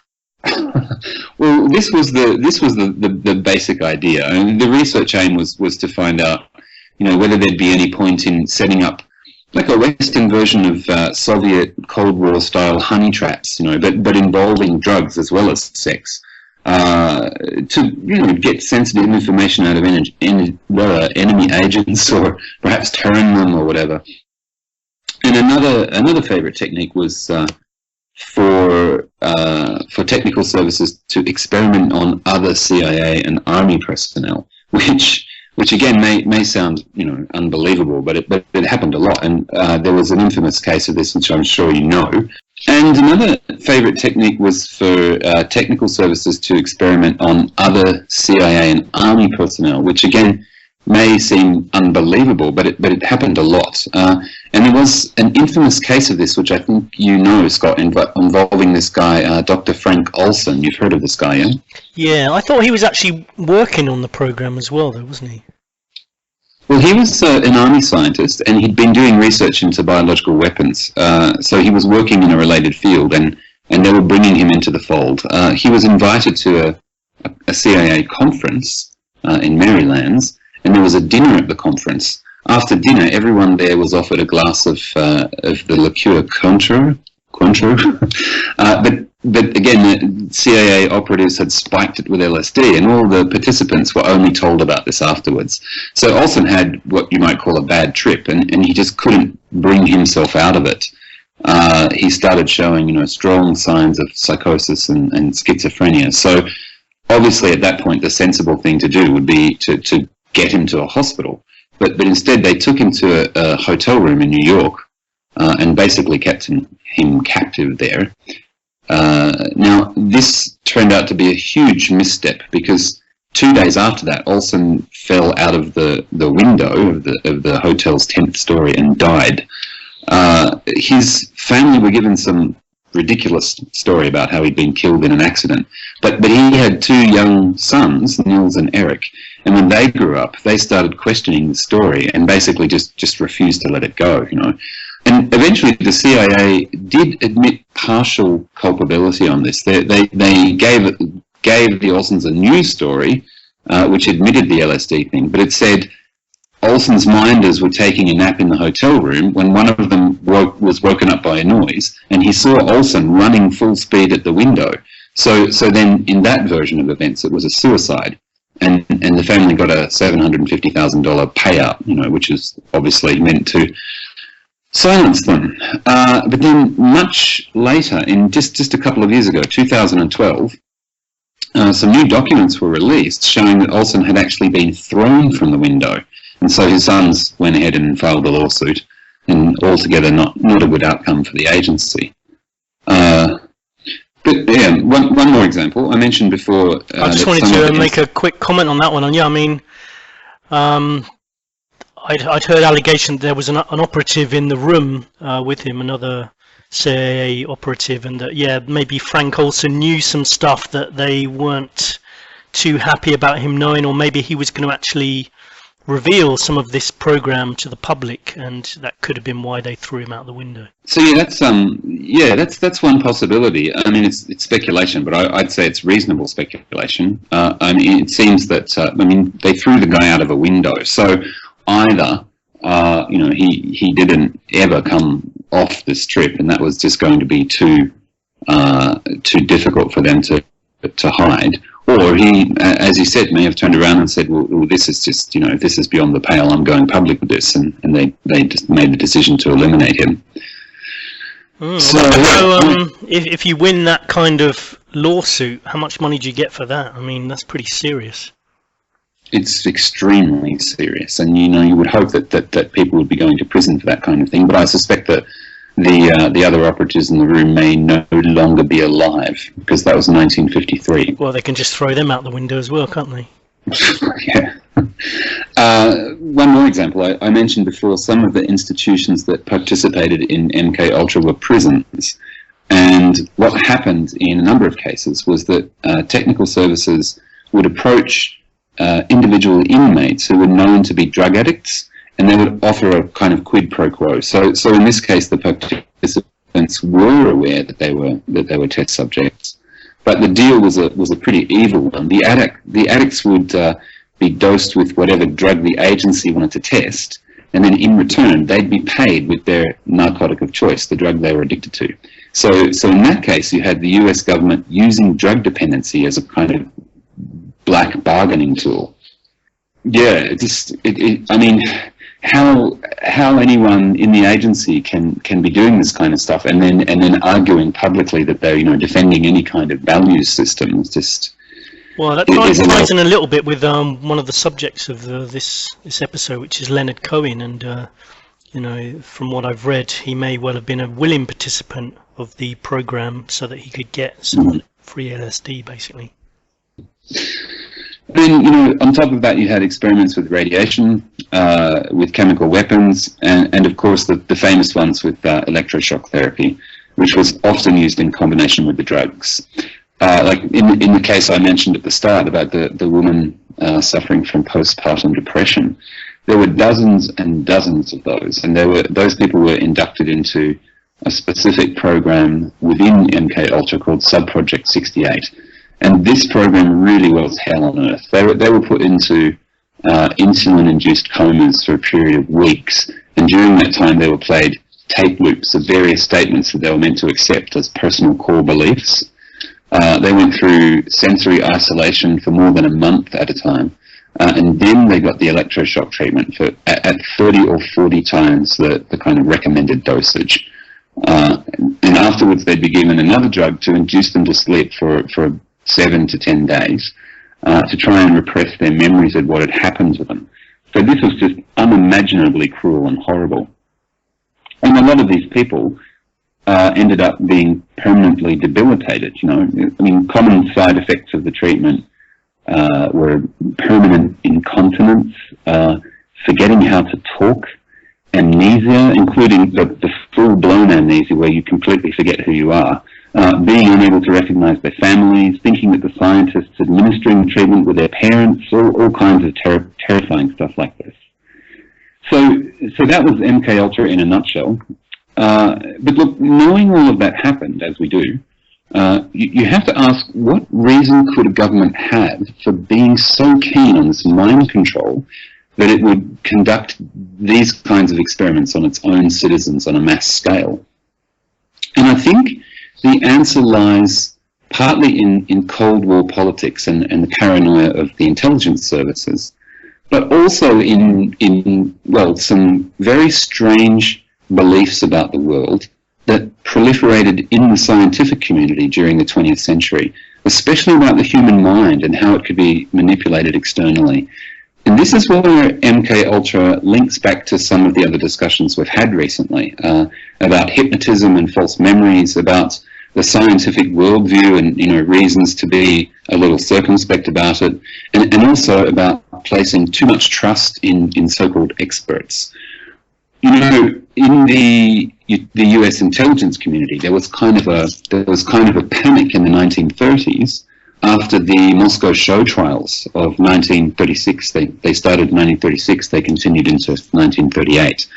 In those trials, Stalin had decided to get rid of some of the people he considered to be his political enemies, which, as we know, changed from year to year depending on who he wanted to get rid of next. But before they were executed, nearly all of these people confessed on film to various outlandish crimes against the Soviet state.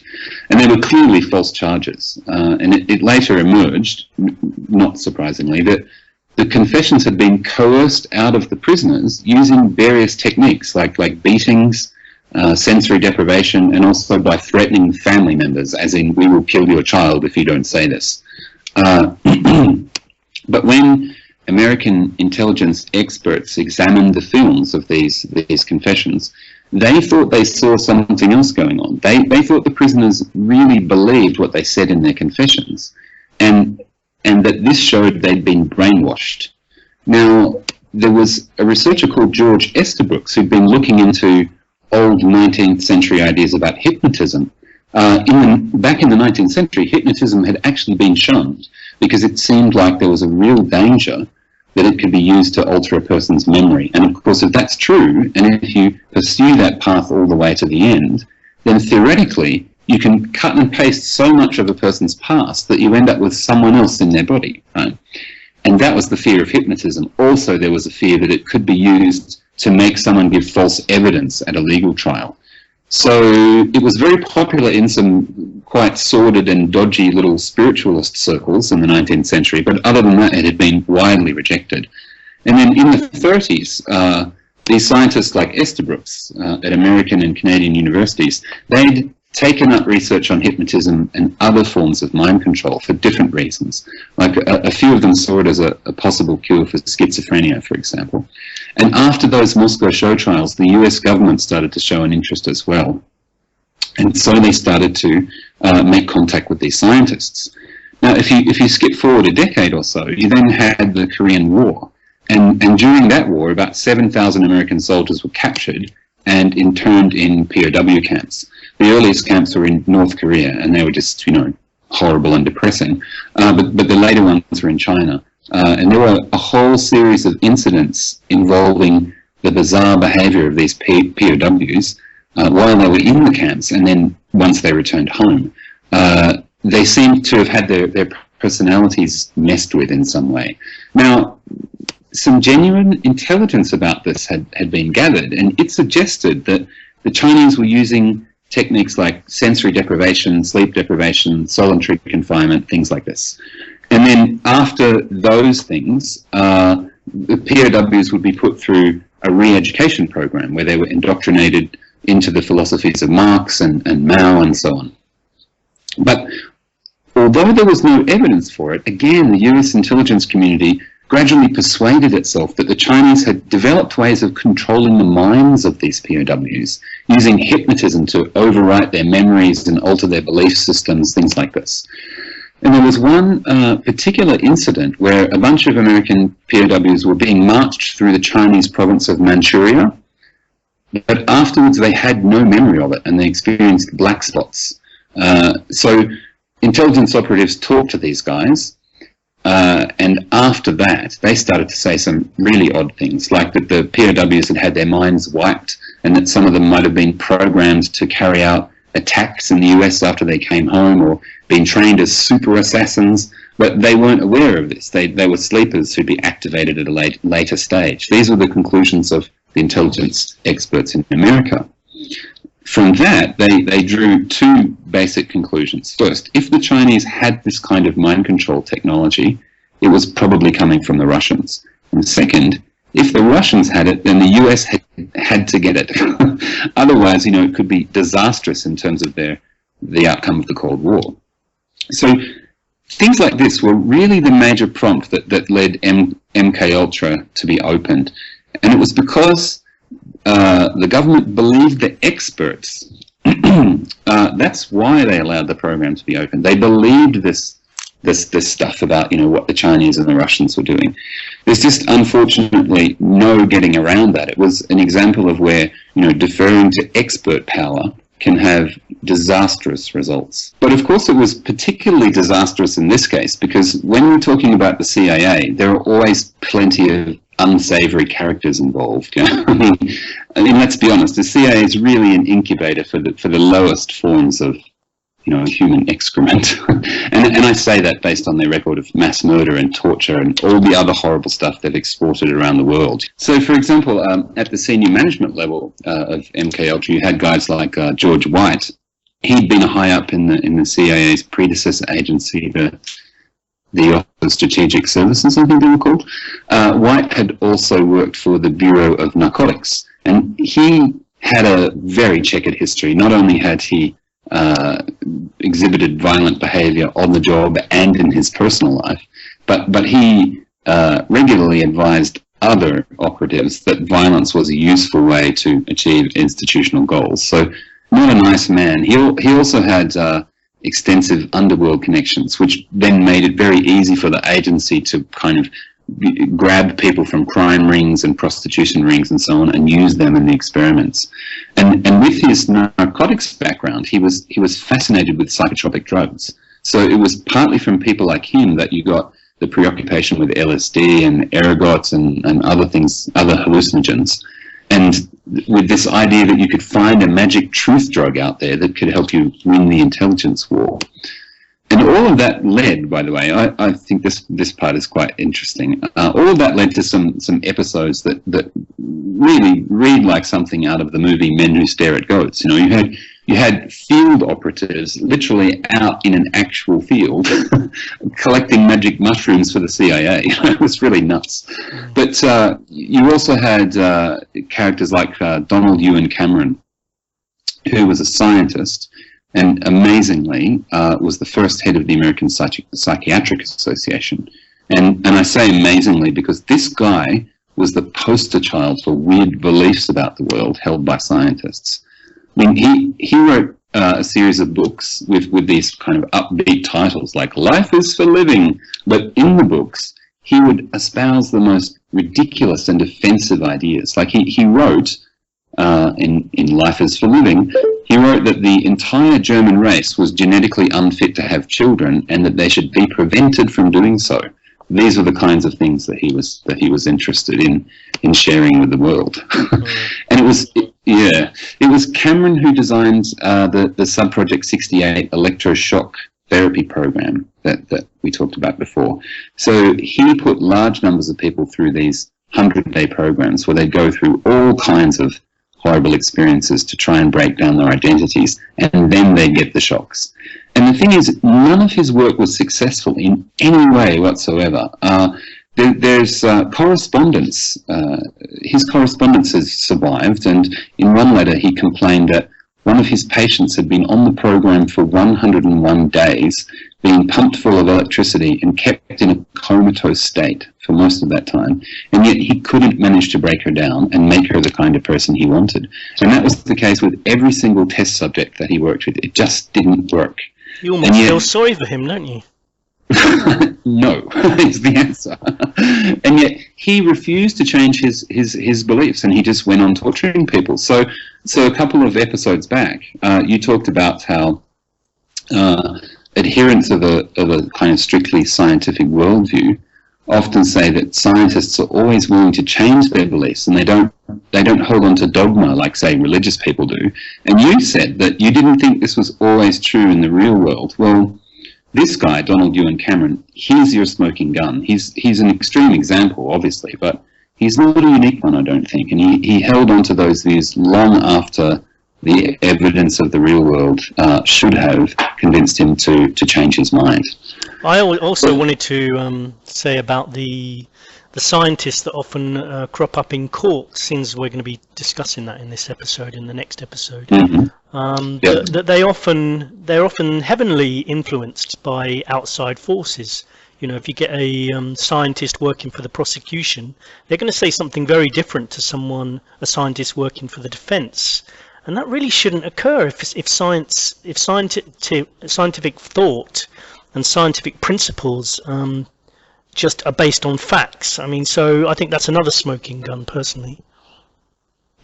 I would agree, though. I think, you know, that the same set of experimental circumstances can be used to gather very different sets of facts. I would say that. Yeah, but then that's part of the point that you know, when we were debating evolution and other things like that, then, you know, people are going to look at gather different pieces of evidence to push their theory. Yeah, absolutely. There was a push in the 19th century coming from a group of German historians, the positivists, to try and make history like a science. And their idea was that in making it like a science, it would mean that the guys. What was the guy's name? The guy who led this movement was a guy called Leopold von Ranke, and his argument was that if a French historian writes a history of Germany, and a German historian writes a history of Germany, and a Spanish historian writes a history of Germany, they should all be exactly the same, because history should be totally and utterly objective, like a science. But within the field of history and historiography itself, that idea has been completely disproven because everybody brings their own experience to their study of history and their study of any subject, including the sciences. Yeah. Well, I mean, I imagine if World War II and World War I, the results had changed significantly with the, you know, Allies not winning the war, I'm sure history would be completely different now. History is completely different. It's completely different to what it is. Open a history textbook in a Russian school, for example. You will get a very different version of history. Same in Japan. Yeah, absolutely. But anyway, wow, we could have a tangent there that's longer than the actual piece itself. Well, we'll probably do an episode on how history's been rewritten. I'm looking forward to that one. But listen, the last thing I wanted to talk about in connection to MK Ultra, and I'll do this briefly because I know you've got a lot of great stuff coming up on the episode. The last thing is kind of the legacy of the program. There have been quite a few theories advanced about, you know, the significance of MK Ultra and about how it relates to other activities that the US intelligence community has been involved in since then. And one of the most persistent is that the program was never actually shut down. I mean, it was officially closed in 1975, but a lot of people have argued that similar experiments have continued. There's one guy in particular called Victor Marchetti, who's an ex-CIA operative with 14 years experience at the agency. And he's stated repeatedly in interviews that mind control research and practice continue to this day, the same kind of stuff that MK Ultra represents. I'm sure it does, yeah. Well, I mean, I personally don't have enough knowledge about that to really offer a view, but I would say that some of the vocabulary of MK Ultra, you know, phrases like sensory deprivation, stress positions, brainwashing, which was a direct translation from Chinese, phrases like this are pretty much embedded in our consciousness today because the intelligence services now regularly make use of these things. And other techniques too, like using music as a precursor to interrogation. I know, Scott, have you seen a documentary series called Crazy Rulers of the World? Yes, I believe I have. I can't remember it very well because I've seen quite a lot of documentaries, but I have, yes. I think you may have even pointed me in that direction. Yeah, it's a really great series, which I urge all your listeners to watch. It's basically about the more kind of surreal side of US intelligence, and particularly the attempts to win the so-called Psy War. But in that series, they talk to a couple of people who have some really interesting things to say. One is the guy who wrote the Barney song. I don't know if you know this song. It's a really kind of sickly sweet, I love you, you love me kind of song, right? which was used as a pre-interrogation tool in Iraq.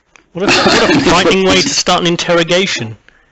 I know. They would just play this song for hours and hours to people, and so then went and talked to the composer and said, "So how do you feel about the fact that your songs are now being used for mind control?" It was a very interesting interview. But also they interviewed a Guantanamo inmate who was played the song "Unwell" by Matchbox 20 before he was interrogated. Do you know this song? No, I don't think so. Can you sing us this one as well, Anthony? Horrible country rock song. Okay. It wasn't played at. It goes, "I'm not crazy, I'm just a little unwell," and it wasn't played at intense volume or anything like this. It was just over and over again for days. And I don't know how you feel about this, Scott, but personally, that would unscramble my brain completely.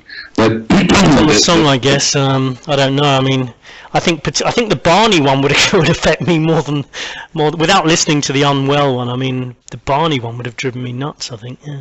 Yeah, absolutely. They used stuff that you'd expect as well. They used Metallica and what have you. But there's quite the Psy War people at the CIA have quite an extensive CD library with some stuff in it that you might not expect. But the point is that these techniques, which were pioneered back then, are still being used now, undeniably. Then there's the idea that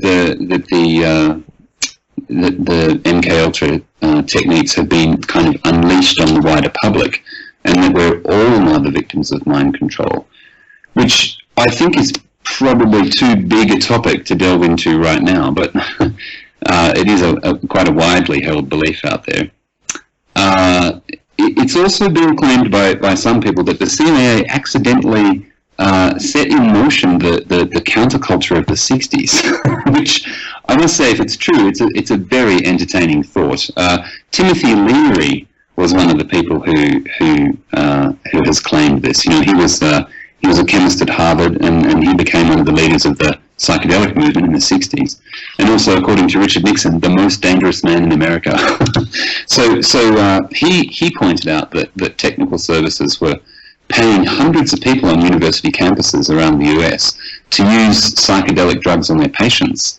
But these guys were students and chemists, so some of them inevitably tried the drugs themselves, and then they introduced their friends to LSD, and news about the effects of LSD then spread around university campuses, and according to Leary and many others, that's how the psychedelic movement was born. It's an interesting way to start it, isn't it? It really is. It's a fascinating theory. I'd like to look into that a little bit further, because what a delicious irony. There was an ABC network news report, and the reporter put this rather wonderfully. He said that the CIA had helped to usher in the age of Aquarius. So and finally, you have the idea that celebrities have been particular targets of mind control, and that they still are. A popular one is Lady Gaga. When I say popular, I mean there are a lot of pages on the internet devoted to analysing her lyrics or the imagery in her videos, and these authors conclude that the music and everything that goes along with it is her attempt to describe in metaphorical terms the mental damage done to her by the CIA, and to explain her various, fumbling attempts to cope with her experiences.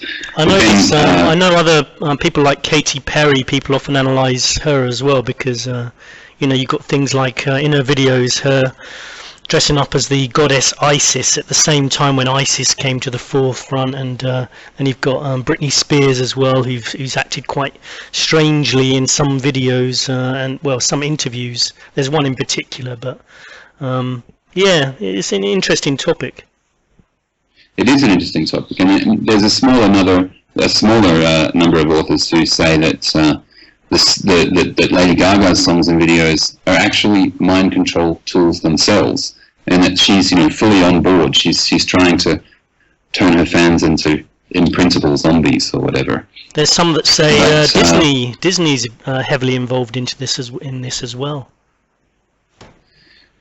Well, I mean, again, that's a topic for another episode. But yeah, Disney and the CIA go way back. So it wouldn't come as a total surprise. Nothing would surprise me anymore.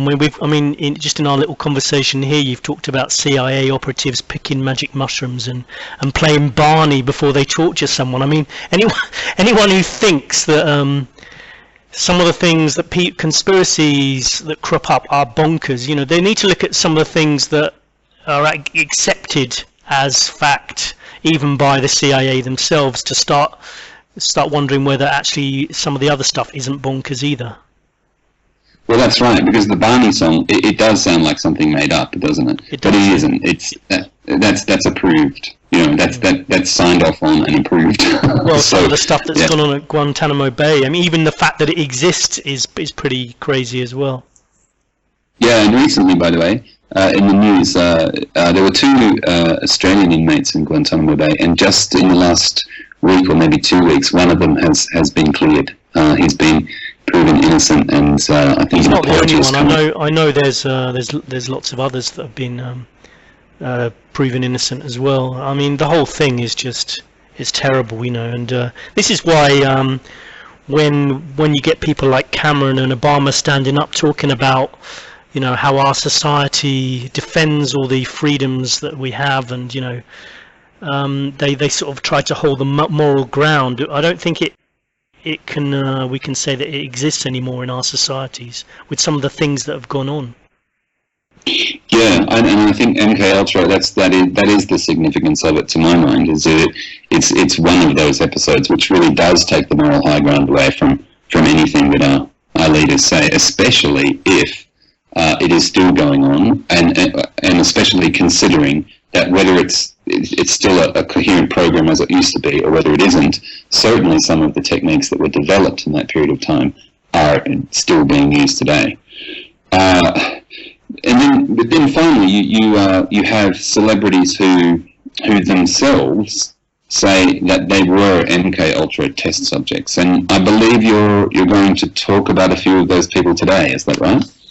We are. I mean, we're not going to just focus on the MK Ultra aspect, but we are going to talk about Leonard Cohen, who is. I don't think it's denied by Leonard Cohen that he took part in some of these experiments, and perhaps as a willing subject in some of the LSD experiments and flotation tanks and things like that. And we've got a photograph that's allegedly Leonard Cohen, and we've got Anne Diamond coming on later on, who's written an article about this. So yeah, Leonard Cohen's our subject today. Okay, well, I'm really looking forward to hearing about that. I'll be really interested to hear what Anne Diamond has to say. Great. Okay. Well, thanks ever so much for another one of your bedtime stories there, Anthony. I'm just joking, of course. I mean, this is obviously fact. A lot of this that we've been talking about, but thanks again, and speak to you again soon. This is actually going to be possibly the last episode for a while that you're going to be in, so I just wanted to thank you for all your hard work, and you'll be joining us again in our next season of Truth Sentinel, but we're just taking a bit of a break at the moment. It's been my pleasure, Scott. It's been a lot of fun. When we think about all the things that we've talked about, and all the things that have come up that we have to talk about in the next season, it's going to be a really interesting time, I think. Absolutely, and although maybe the Truth Sentinel series is coming to having a bit of a break, there'll still be some Sentinel chats and Sentinel debates to be had maybe in the meantime. Yeah, I think we've been building for a while towards locking horns on the issue of Islamic terrorism. That one has to be done.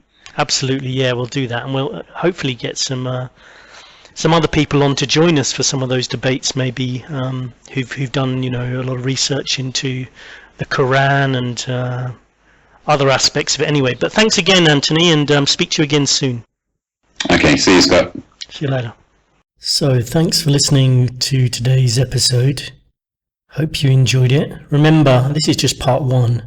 Part 2, we'll be joining Kelly Lynch again, and we'll be speaking to Paulette Brandt, Phil Spector's former assistant, and we'll be talking about the Phil Spector case and whether he might be innocent, or whether he should at least have a retrial anyway. We're investigating the case with Seth Davis first of all, then going over to Kelly Lynch, and then finally Paulette Brandt. And then we would invite you to contact us with your voicemails, with your opinion. And just a quick thank you for listening. Thank you to our guests. And I'll leave you with Bill Clinton apologising and the music of Victoria Ferrari. What this committee learned, I would like to review today with a little more detail than Dr. Fraden said, because I think it must be engraved on our national memory.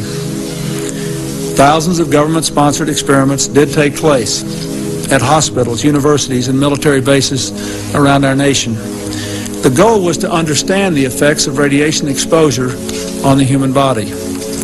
While most of the tests were ethical by any standards, some were unethical, not only by today's standards, but by the standards of the time in which they were conducted. They failed both the test of our national values and the test of humanity. Informed consent means your doctor tells you the risk of the treatment you are about to undergo. In too many cases, informed consent was withheld. Americans were kept in the dark about the effects of what was being done to them. The deception extended beyond the test subjects themselves to encompass their families and the American people as a whole. For these experiments were kept secret, and they were shrouded not for a compelling reason of national security, but for the simple fear of embarrassment, and that was wrong. So today, on behalf of another generation of American leaders and another generation of American citizens, the United States of America offers a sincere apology to those of our citizens who were subjected to these experiments, to their families, and to their communities. When the government does wrong, we have a moral responsibility to admit it.